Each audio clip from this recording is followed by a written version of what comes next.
y va? Merci, chers amis, d'être venus aussi nombreux assister à ma chronique enregistrée tous les lundis matins à 9h30 pétante au 138, débit de boisson justement réputé dans le quartier pour sa convivialité débridée, situé comme son nom l'indique en partie au 138 rue du Faubourg Saint-Antoine à Paris, et que les membres de la rédaction de Mediapart ont l'habitude d'investir en réunion pour ingérer sans retenue force petit jaune, rouge limé, picon mescal, morito molotov et autres boissons festives à chaque fois qu'ils éprouvent une satisfaction professionnelle, c'est-à-dire qu'ils dénichent une information désagréable pour ce pauvre monsieur Éric Woerth. Même le big boss, Edoui Plenel, qui ne peut pas boire en raison du couteau qu'il a en permanence entre les dents, à sa table réservée, il y vient régulièrement pour y rédiger son courrier. Ainsi, il y a quelques jours, les habitués n'ont pas été spécialement surpris en le voyant glisser subrepticement une cartouche à sanglier dans une enveloppe adressée à la mairie de Clichy. Bref, merci d'être là, et pour que vous soyez encore plus nombreux lundi prochain, je vous signale que le patron du 138 paye sa tournée à toute la clientèle présente pendant toute la durée de ma chronique. N'est-ce pas, patron? Il fait la gueule, le pauvre. Et ce qu'il ne sait pas encore, c'est qu'en plus, il va se prendre un contrôle fiscal carabiné. C'est bien gentil d'être venu m'applaudir à tout rompre, mes chers amis, mais ce n'est pas très prudent. Je dirais même plus, vous êtes complètement suicidaire.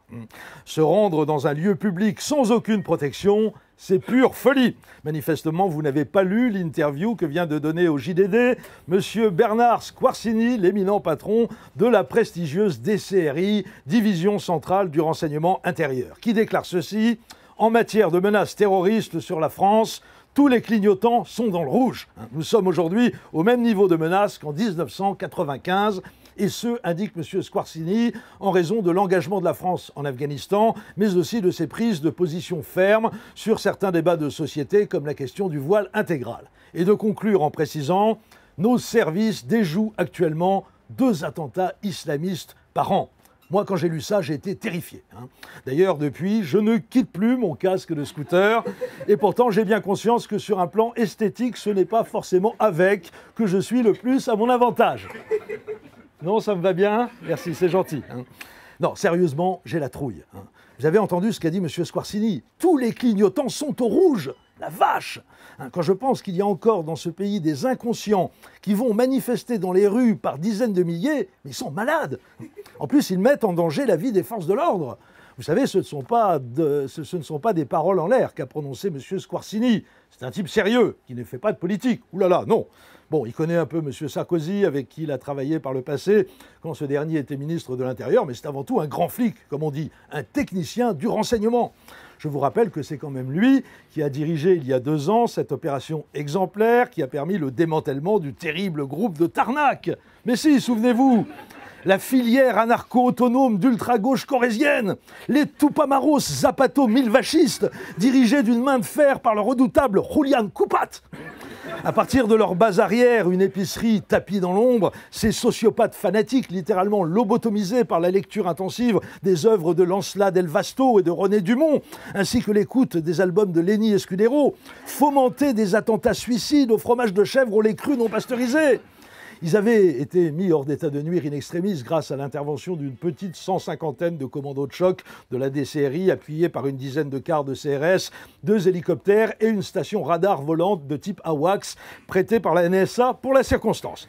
De nombreuses pièces à conviction avaient été découvertes dans l'épicerie infernale par les as du contre-espionnage français, une paire de tenailles ayant manifestement déjà servi, un horaire de la SNCF sur la ligne Paris-Limoges, un exemplaire à noter du manifeste du Parti communiste de Marx et Engels publié aux éditions sociales en 1974, ainsi qu'un passe-montagne en laine susceptible d'être détourné de sa fonction à des fins de dissimulation du visage. Autant vous dire que le chef des guérilleros fromage de chèvriste avait été immédiatement collé au Newf, où il est resté 8 mois. Eh bien, c'était M. Squarcini qui avait dirigé de bout en bout cette magnifique opération. quand je vous disais qu'il ne fait pas de politique. Un technicien du renseignement. Moyennant quoi, s'il déclare au JDD que tous les clignotants sont au rouge et que la menace terroriste en France est à son maximum, au moment précis où la cote de popularité de M. Sarkozy est, elle, à son minimum, vous pouvez le croire sur parole.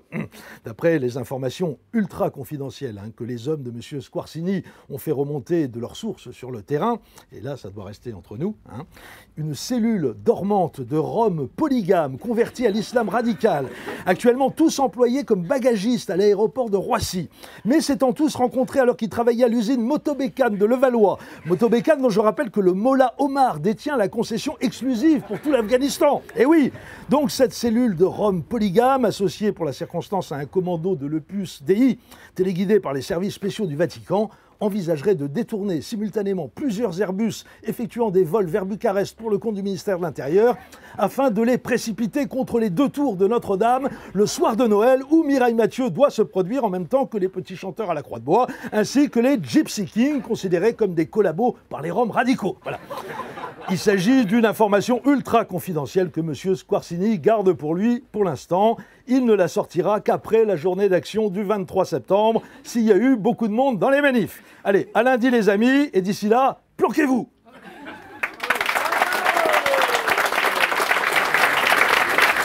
Merci. À lundi prochain.